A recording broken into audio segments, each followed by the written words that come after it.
विधाता को निंदा करुछि कहूछि हे भगवान काहेकि मते ये नारी टिए करी तमे जन्म देल कांदुछि ए समय आकाश मंडल प्रकम्पित हवा पाई बसिला काहेकि आकाश मंडल प्रकम्पित हुए आउ कोन हले अरे पुओ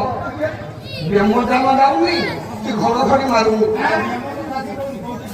आपण मानकर ब्रह्मानंदन देवर्षि नारद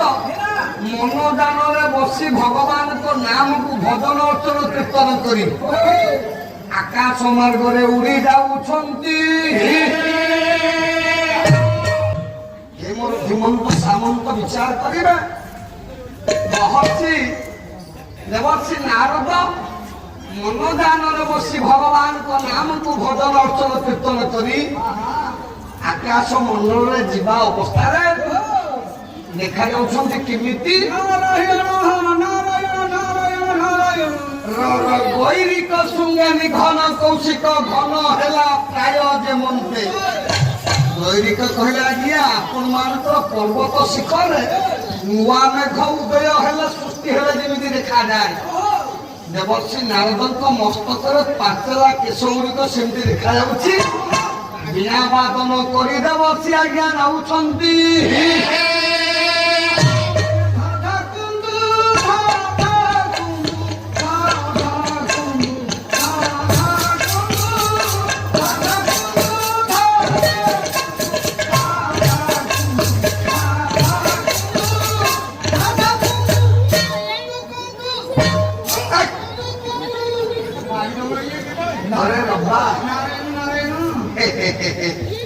देवर्षि नारद सीना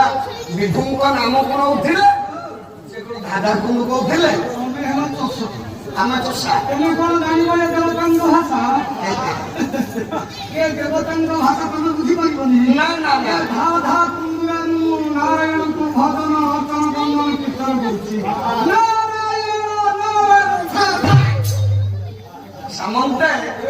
मो मां विचार करेंगे देवदत्ती नारद कांदुथिबा झील निकट पहुंची गले डाकिले कहले माँ कहीं समुद्र कूल बसी कांदुछु असुविधा कौन कहीं कांदुछु समुद्र कूल कहीं कांदुबा यारी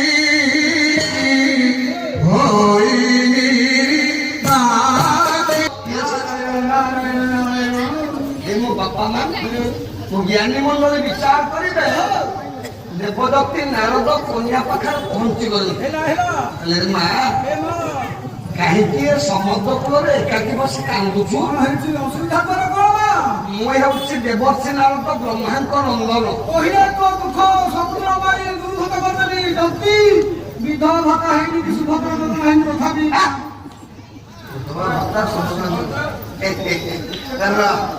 मु तो दुख को अवसाद करी निश्चित भाव में तो आत्म परिचय प्रदान करे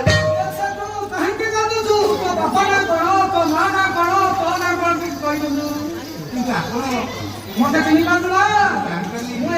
ब्रह्मासुत देवर्षि नारद बसवा जगार कन्या आगे उठी गला कभी परिकल्पना करे पाद को कौन बारे की भूल जाऊ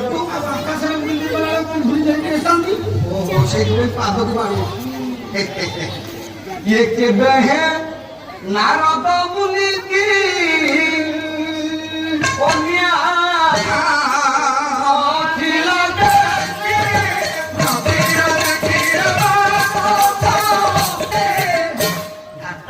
ब्रह्मा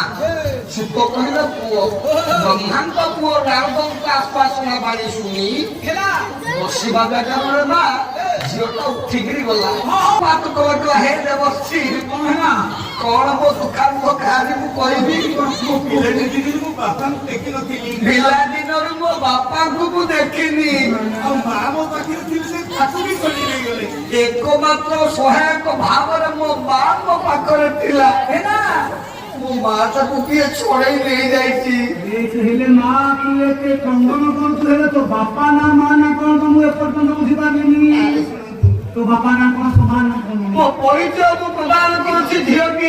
କହିଲା କାନ୍ଦି କାନ୍ଦି କହିଲା ତାର କି ନନ୍ଦିନୀ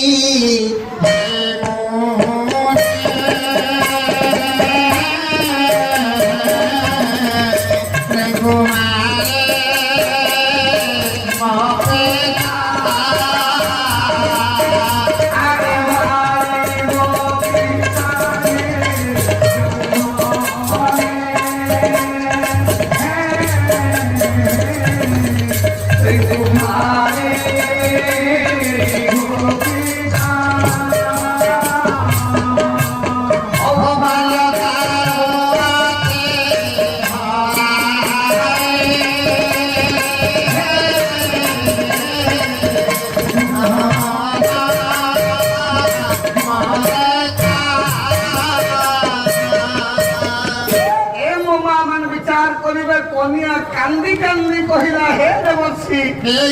ମୁଁ ଗୋଟେ ଅଭାଗିନୀ ଝିଅଟିଏ ମୋ ବାପାଙ୍କ ନାମ ହେଉଛି ରାକ୍ଷସ ତ୍ରିଙ୍କୁମାରୀ ମୋ ମା ନାଁ ହେଉଛି ରାକ୍ଷସୀ ତାରକୀ ମୁଁ ତାରି ଏକମାତ୍ର ଝିଅ ନାଁ ହେଉଛି ମୋର ରେଖା ଦେବର୍ଷୀ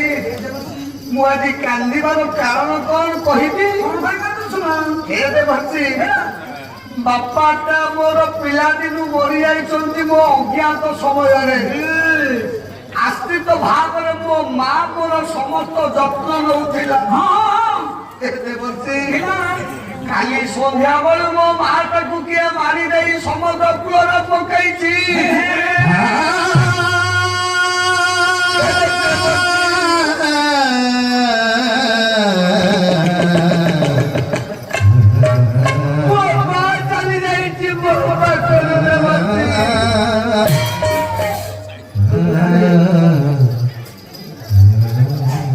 ଯାହାର ମା ନଥାଏ ଦୁନିଆରେ ତାହାର କିଛି ନାହିଁ ଏ ଦେବଜାତି ମୁଁ ସଂକଳ୍ପ ନେଇଛି ଆଜି ଯଦି ମୋ ମା ବାପାଙ୍କୁ ଜୀବିତ ଅବସ୍ଥାରେ ନ ଦେଖେ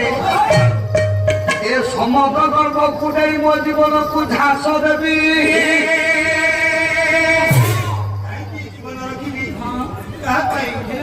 ଏ ମା ତାହେଲେ ତୋ ବାପା ମାଙ୍କୁ ତୁ ଦର୍ଶନ ନ କଲେ ତୋ ଜୀବନକୁ ଝାସ ଦବୁ କି ଦୁବାର ଆଶା ତୁ ଆଜି ପୋଷଣ କରିଛୁ ହୃଦୟ ବକ୍ଷରେ ଆରେ ତୋ ବାପା ମା ଥିଲେ ଏ ସଂସାରରେ ଆଉ ଥିଲେ କିନ୍ତୁ ମୁଁ ଶପଥ କରିଛି କଣ ଶପଥ ଯଦି କରିଛୁ ମୁଁ ବାପା ମାଙ୍କୁ ନ ଦେଖେ ତାହେଲେ ସମୁଦ୍ର ଭିତରେ ମୁଁ ଦାସ ଦେବି ଦେବସିଂହାର ତ ବୁଝେଇଲି ହେଲେ ନାରେ ତୁ ଯେ ମହାପାପ କରିବା ପାଇଁ ଯାଉଛୁ ଏ ମହାପାପର ପ୍ରାୟଶ୍ଚିତ ନାହିଁ କଦମ୍ବେ ମହାପାପ କଣ ଆପଣ ମାନଙ୍କର କଲମ କଲ ଚାଣକ୍ୟ ବୋଲେ ଗୃହ ହତ୍ୟା